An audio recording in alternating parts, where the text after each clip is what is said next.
Dostlar merhaba. Yine dop dolu ve yine Türkiye'de ses getiren bir korku filminin bilinmeyenleriyle karşınızdayım. Musallat 1. Videoya geçmeden önce kısa bir hatırlatma yapmak istiyorum dostlar. Değerli ilgileriniz ve alakanıza sonsuz teşekkürlerimi sunuyorum. Videolarımın YouTube algoritmasında üst sıralara çıkması için sizlerden videoyu izlediğinizde ücretsiz bir şekilde beğenmenizi rica ediyorum. Ayrıca katıl butonumuz aktifleştirilmiştir. Çok ama çok cüzi bir rakamla bana desteğinizi gösterebilirsiniz. Ve herkesten önce film bilinmeyenler videosunu izleme şansına sahip olabilirsiniz. Beni yakından takip edenler zaten şu ana kadar kanala dahi abone olun demediğimi bilirler. Sonuçta sizden gelen ufak bir destekle yine kanalımın büyümesine sizler için katkı sağlamış olacağım. İlk hedefim sizlere daha iyi seslendirme yapmak için bir mikrofon almaktır. Şimdi lafı uzattığımın farkındayım ama bu hatırlatmayı yapmak zorundaydım dostlar. Çayınız ya da kahveniz hazırsa arkanıza yaslanın. Video başlıyor. İyi seyirler.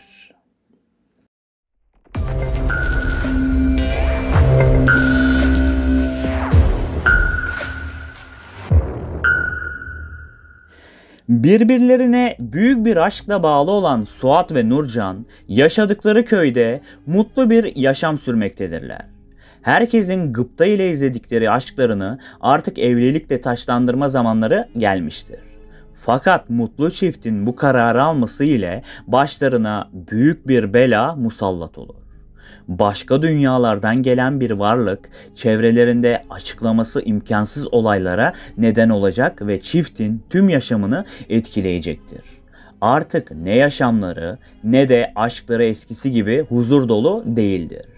Film, cinlerin ve doğaüstü varlıkların insanların hayatlarına nasıl musallat olabileceği üzerine yoğunlaşır ve seyirciye gerilim dolu bir hikaye sunar.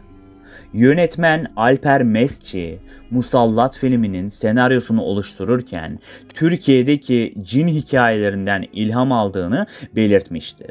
Film özellikle Anadolu'da anlatılan gerçek olaylardan esinlenilmiştir. Bu da filmin gerçekçi ve ürkütücü atmosferine büyük katkı sağlamıştır. Gelin bu filmin çekim sürecinde neler olmuş bakalım. Filmin çekimleri özellikle korku ve gerilim unsurlarını etkili bir şekilde yansıtmak için yoğun bir emek gerektirdi. Çekimlerin büyük bir bölümü izole ve karanlık mekanlarda yapıldı. Oyuncuların gece yarısı saatlerinde gerçekçi korku tepkileri vermesi için bazı sahneler bilinçli olarak bu saatlerde çekildi. Bu ekibin korkutucu ve gergin bir atmosferde çalışmasına neden oldu. Filmde kullanılan özel efektler ve makyaj çalışmaları büyük bir titizlikle yürütüldü. Cinlerin ve doğaüstü varlıkların ekranda gerçekçi görünmesi için hem dijital efektler hem de geleneksel makyaj teknikleri kullanıldı. Özellikle Nurcan'ın ve Suat'ın başına gelen fiziksel değişiklikler ve doğaüstü varlıklarla ilgili sahnelerde detaylı makyaj ve efekt çalışmaları yapıldı. Musallat filmi genel bir korku hikayesinin ötesinde Türkiye'de çokça anlatılan cin ve musallat hikayelerinden esinlenilmiştir. Filmdeki olaylar halk arasında dolaşan gerçek hayattan alınmış hikayelere dayanmaktadır. Anadolu'nun birçok bölgesinde hala insanlar bu tür olayların gerçek olduğuna inanmakta ve bu tür hikayeler günlük yaşamın bir parçası olarak kabul edilmektedir. Filmin bu hikayelerden beslenmesi izleyici üzerindeki etkiyi arttırmış ve onları daha da ürkütmüştür. Alper Mesci, filmin atmosferini karanlık ve ürkütücü kılmak için ışıklandırma ve ses tasarımı üzerinde yoğun bir şekilde çalışmıştır. Işık kullanımında gölgeler ve düşük ışık teknikleriyle oyuncuların ve mekanların gerilim dolu sahneler için uygun olması sağlandı. Ayrıca ses efektleri de filmin korkutucu atmosferini güçlendiren önemli bir unsurdu. Çığlıklar, fısıltılar ve ani seslerle izleyiciler sürekli diken üstünde tutuldu. Özellikle Burak Özçivit ve Bikem Karavuz canlandırdıkları karakterlerin yaşadığı travmaları gerçekçi bir şekilde yansıtabilmek için uzun süre boyunca karakterlerine odaklanarak çekimlere hazırlandı. Korku sahnelerindeki performanslarının inandırıcı olması için oyuncular kendilerini psikolojik olarak hazırladı ve yönetmen oyuncuların doğal tepkiler vermesi için gerilimli bir atmosfer oluşturdu. Film boyunca karakterlerinin yaşadığı derin korkuyu ve çaresizliği başarılı bir şekilde yansıttı.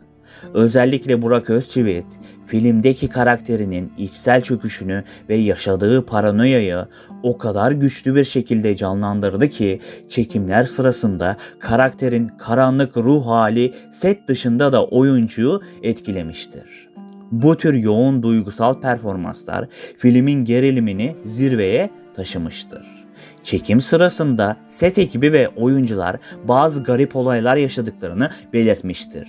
Gece çekimleri sırasında açıklanamayan sesler duyulmuş, ekipmanların bazen kendiliğinden bozulduğu rapor edilmiştir. Bu tür olaylar genel olarak özellikle doğaüstü temalı bir film çekerken setteki korkuyu arttırmış ve çekimlerin gergin bir atmosferde gerçekleşmesine neden olmuştur. Yönetmen Alper Mesci, Türk sinemasında korku türüne yeni bir soluk getirmek istediğini belirtmişti. Geleneksel Türk korku unsurlarını modern sinema teknikleriyle birleştirerek izleyicilere etkileyici ve derinlemesine bir deneyim sunmayı hedeflemişti. Ayrıca dini ve kültürel öğeleri harmanlayarak korku temasını daha evrensel ve etkileyici kılmak için çaba göstermişti. Filmdeki cin sahneleri için yapım ekibi gerçek dini danışmanlarla çalıştı.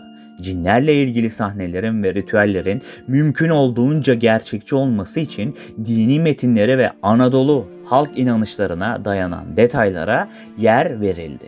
Bu sahnelerdeki doğaüstü olayların inandırıcılığını arttırdı ve izleyiciye daha derin bir korku hissi verdi. Filmin önemli bir kısmı gerçek köylerde ve izole yerlerde çekildi. Özellikle köy sahneleri için ekip Anadolu'nun köylerini tercih etti ve bu da filme otantik bir hava kattı.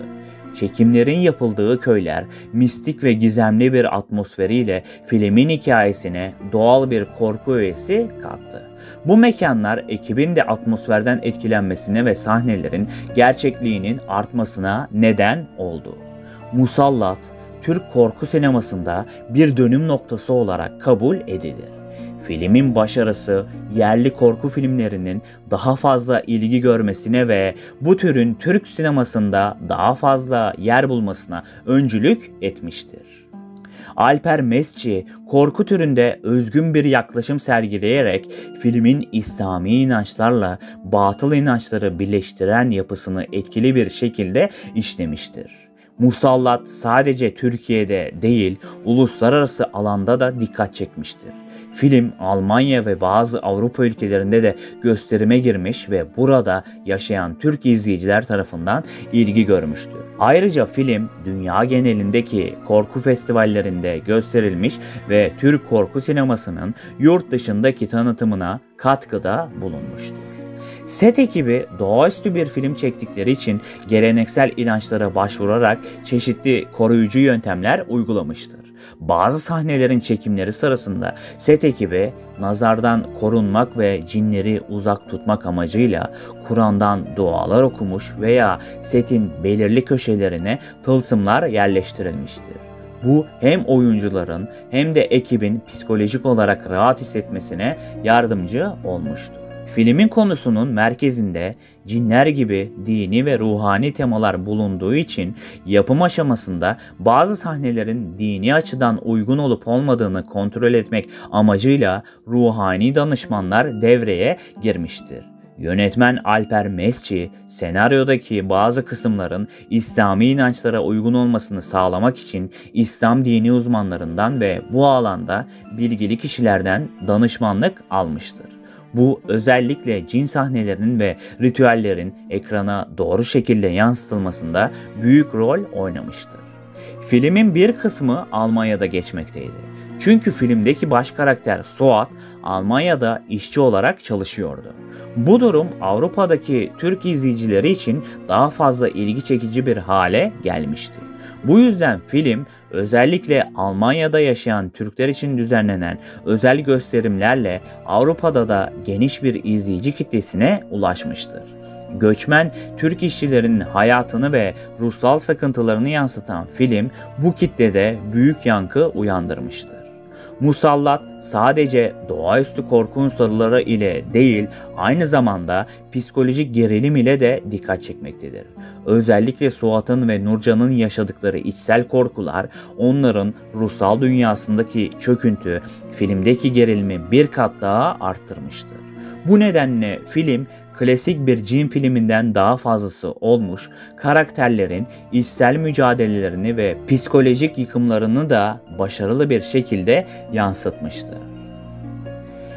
Peki filmin en can alıcı sahnesi olan final sahnesindeki Suat kılığındaki cinin çıldırma sahnesi nasıl çekildi? Bundan bahsetmek istiyorum. Musallat filminde Suat'ın, yani aslında cin olan karakterinin çılgınlık anları, özellikle Burak Özçivit'in performansı ve sahnenin teknik detaylarıyla ön plana çıkmaktaydı. Bu sahnenin çekimi sırasında karakterin yaşadığı akıl çöküşü ve içinde barındırdığı varlığın kontrolü ele alışını göstermek için çeşitli sinematografik teknikler kullanıldı. Suat'ın delirme anında yüz ifadeleri ve fiziksel tepkiler karakterin içsel çatışmasını ve ruhunun parçalanışını derinlemesine yansıttı. Bu sahnede Burak Özçivit hem fiziksel olarak kontrolünü kaybetmiş bir insanı canlandırırken hem de karakterin içindeki karanlık gücün dışa vurumunu sergilemişti. Özellikle sahnenin dinamik yapısını arttırmak için hızlı kamera hareketleri ve düşük açılar tercih edildi. Bu da izleyiciyi Suat'ın çılgınlık anlarına daha yakın hissettirdi. Çekimlerde özel makyaj ve kostüm efektleriyle Suat'ın yüzü ve bedeni üzerinde belirgin değişiklikler yaratıldı. Karakterin içine hapsedilmiş olan varlığın dışarı çıkışı, fiziksel dönüşümünü desteklemek için çeşitli makyaj teknikleri ve ışık oyunları kullanılarak gerçekleştirildi. Gölgeler ve sert ışık efektleriyle Suat'ın yüzüne yapılan makyaj daha da korkutucu hale getirildi. Bu sahnede bir tür metaforik dönüşümü, yani Suat'ın içinde saklanan kötülüğün yüzeye çıkmasını gösterdi. Burak Özçivit'in performansını daha etkili kılmak için ses tasarımı da sahneye entegre edildi. Suat'ın bağırışları boğuk ve yankılı hale getirilerek izleyicinin gerilim duygusunu arttırmak için kullanıldı. Bu karakterin insan ve doğaüstü bir varlık arasındaki geçişini daha net hissettirmek için önemli bir rol oynadı. Ses efektleriyle birleşen hızlı kurgu sahnenin ritmini ve temposunu yükselterek izleyici üzerinde gerilim ve korku hissini en üst seviyeye taşıdı. Sahnedeki görsel efektlerin kullanımı özel yapım silikon maskeler ve makyaj teknikleriyle desteklendi. Böylece Suat'ın yüzünde ve vücudunda meydana gelen değişimlerin etkisi daha da çarpıcı oldu. Bu Suat'ın akıl sağlığını kaybetme sürecini fiziksel olarak da izleyicilere göstermiş oldu. Bu sahnenin dikkatle tasarlanmış atmosferi Türk korku sinemasının en ikonik sahnelerinden biri haline gelmesini sağladı. Bu sahnede Nurcan'ın doğum sırasında hayatını kaybetmesi ve doğan bebeğin cinlerin dünyasıyla bağlantılı olduğunun anlaşılması hem karakterler hem de izleyiciler için yoğun bir duygusal ve psikolojik gerilim yarattı. Nurcan'ın doğumu esnasında odanın karanlık atmosferi, özenle tasarlanmış ses efektleri ve yaratılan mistik hava izleyiciyi sahneye çekmişti. Bu sahnede kullanılan görsel efektler doğaüstü varlıkların varlığını hissettirmek ve izleyicinin içine korkuyu işlemek için özenle hazırlanmıştı.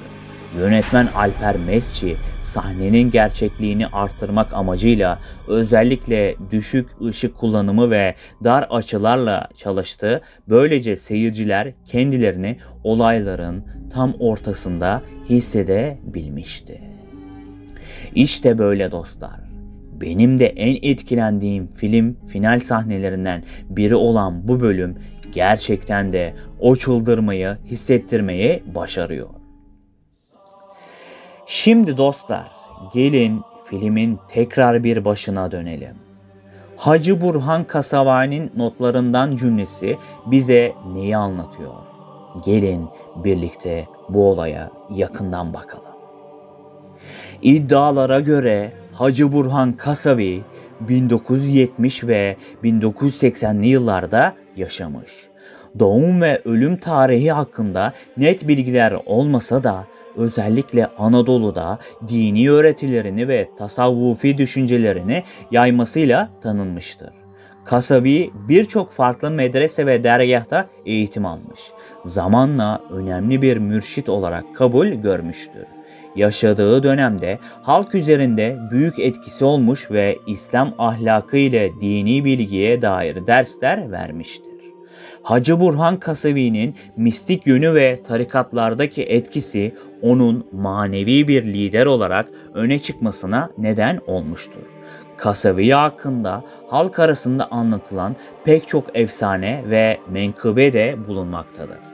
Bu efsaneler onun kerametleri ve insanlara yardım ettiği hikayeleri etrafında şekillenmiştir. Bazı kaynaklar onun vefatından sonra bile halk arasında manevi varlığının hissedildiğini, dualarla çağrıldığını ve yardımlarına başvurulduğunu belirtmektedir. Hacı Burhan bir zamanlar insanlara yardım eden, cinlere ve doğaüstü olaylara dair derin bilgi sahibi bir din adamı olarak tanınıyordu. Cin musallatlarına karşı okuma yaparak birçok kişiye şifa verdiği söylenmektedir. Ancak bu şifa seansları sırasında karşılaştığı bazı varlıklar onun için de bir dönüm noktası olmuştu. İddialara göre diyorum dostlar. Evet, bu anlattıklarım tamamen iddiadır. 1986 yılının bir perşembe gününde yalnız yaşadığı evinde kapı çaldı. Cinlerin musallat olduğu genç bir kadının ailesi Hacı Burhan'dan yardım istedi. Kadının üzerinde ağır bir cin etkisi vardı. Sürekli olarak kendi kendine konuşuyor, bilinmeyen dillerde fısıldıyor ve tuhaf hareketler yapıyordu. Aile çaresiz bir şekilde Hacı Burhan'a başvurdu ve o da kadına yardım etmeyi kabul etti. Ancak bu seferki seans Hacı Burhan'ın şimdiye kadar karşılaştığı diğer vakalardan çok daha tehlikeli ve karanlık bir boyuttaydı. Filmde anlatılanlar kurgu fakat bu olay iddialara göre gerçek olduğu söylenmektedir. Devam ediyorum. Seans sırasında Hacı Burhan cinin kendisiyle doğrudan iletişime geçtiğini fark etti. Varlık kadının bedeni üzerinden Hacı Burhan'a kendi dünyasından sesleniyor, onunla alay ediyor ve korkutucu sözler fısıldıyordu. Hacı Burhan dua ve zikirlerle bu varlığı kovmaya çalıştı. Ancak cinin kendisine kişisel olarak musallat olmaya başladığını hissetti. Seans sona erdiğinde genç kadın bir nebze rahatlamış görünüyordu. Ama bu sefer de Hacı Burhan'ın üzerinde tuhaf bir ağırlık ve huzursuzluk kalmıştı. O günden sonra Hacı Burhan geceleri uykularında cinin seslerini duymaya başladı. Evinde kapalı kapılar kendi kendine açılıp kapanıyor, karanlık köşelerde gölgeler hareket ediyordu. Rüyalarında cehennemvari yerlerde cinlerle dolu bir dünyada gezindiğini, varlıkların ona seslenip bizden kaçamazsın dediklerini duyuyordu. Bu rüyalar o kadar sıkılaşmıştı ki artık uyumaktan korkar hale gelmişti. Onun bu durumu cemaatinde de konuşulmaya başlandı. Bazıları onun güçlü cinlere karşı mücadele ettiğini düşünürken diğerleri Hacı Burhan'ın aklını kaybettiğine inanmaya başlamıştı. Bir gece Hacı Burhan'ın maalesef aklını yitirmesine sebep olan olay gerçekleşti. Evinde korkunç bir olay yaşandı. Yalnızken elektrikler aniden gitti. Evindeki şamdanları, mumları yakmıştı. Aniden tüm mumlar söndü ve odada soğuk bir esinti belirdi. Gözlerinin önünde karaltılar belirmeye başladı. Cinler onunla fiziksel olarak temas kurarak tehditler savuruyordu. Hacı Burhan o an delirmiş gibi bağırarak kendini korumaya çalıştı. Dualar okuyor ama sesleri bastıramıyordu. O gece evin yakınlarında geçenler evin içinden bir hayvanın böğürmesi gibi sesler duyduklarını dile getirdiler. Ertesi sabah onu ziyaret eden yakınları evde perişan halde yere düşmüş bir şekilde buldular. Bu olaydan sonra Hacı Burhan kendisine musallat olan cinlerin gerçek dünyadan zihnini kopardığını düşünmeye başladı. Artık gerçek ile hayal arasındaki farkı ayırt edemiyor, sürekli cinlerle konuştuğunu, onların kendisini izlediğini söylüyordu. Ailesi ve çevresindekiler onu sakinleştirebilmek için her yolu denese de başarılı olamadı. Hacı Burhan zamanla daha da kötüleşti. Kendi kendine konuşuyor, gözleriyle boşluğa bakarak bağırıyordu. Sonunda ailesi ve yakınları onu bir akıl hastanesine yatırmaya karar verdi. Hacı Burhan orada da cinlerden bahsetmeye devam etti. Kendisine musallat olan varlıkların peşini bırakmadığını, geceleri bile hastane odasında ona musallat olduklarını söylüyordu.